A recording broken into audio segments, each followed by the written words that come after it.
Kioko, mtumishi wangu, mimi naitwa Mtume Paulo. Ina maana nimekuwa pamoja nawe, ila nimekuwa pamoja nawe kiroho, mbali kimwili sipo pamoja nawe Kioko,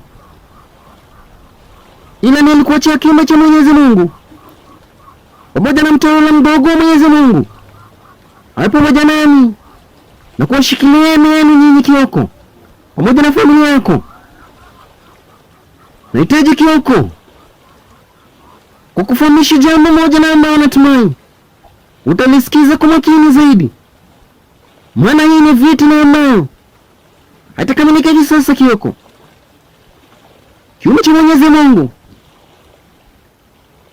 kama jinsi ambavyo unaona katika mahali hapa napokuonesha, kipo kwenye mahali ambapo pamechimbika zaidi pa maji. Ina maana kimefichwa, mwili wake umefichwa mvunguni mwa maji, na mipango na ambayo imepangwa ni mibaya. Hata kiumbe cha Mwenyezi Mungu kinalia. Naomba usikize. Kioko, tunafanya nini Kioko? Wacha kupoteza muda Kioko, manake mwili wangu unatumikizwa vibaya Kioko. Upungufu wa damu katika mwili wangu unanifanya mimi kutoweza kujitoa mahali hapa Kioko.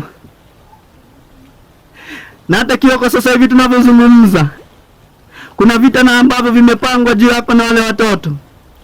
Ninahisi vibaya sana Kioko, manake imepangwa kwa baada ya siku 7 Kioko. Maisha yako na wale watoto Kioko itakuwa hatarani Kioko, na ningetamani sana nikuwe pamoja na nyinyi Kioko. Msipoteze muda Kioko.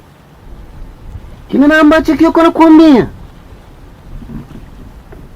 ni jambo na ambalo linakusikitisha zaidi, maana kiumbe cha Mwenyezi Mungu kuna kazi na ambayo kilikuwa kinafanya kazi kubwa katika maisha yenu. Itabidi mjitie zaidi bidii. Niweza kukuagiza mbuzi wawili, kwa maana nilikuwa najua yako wakati kiumbe cha Mwenyezi Mungu akina nguvu au kimepungukiwa na damu, ndio mambo kama haya yanatokea. Tafadhali Kioko, tia juhudi zaidi ili kiumbe cha Mwenyezi Mungu kiweze kuondoka mahali hapo, maana mahali hapo napokuonesha pamezungukwa na nguvu za giza na mili ya watu imekuwa kitupu mahali pale. Na tunaona, nisikiza Kioko, naitwa Mtume Paulo, mtume wa kifo na uhai. Na tunaona, nisikiza, na natumai sauti hii au kanda hii itaifikia familia yako. Ukisha kuwa msaada umeweza kupatikana kwa kiumbe cha Mwenyezi Mungu, maana kazi ya kutafuta damu iliachwa mikononi mwenu na mitume. Sisi hatuna uwezo wa kutafutia kiumbe cha Mwenyezi Mungu damu. Natumai unanisikiza na kanda hii utaweza kuifikisha.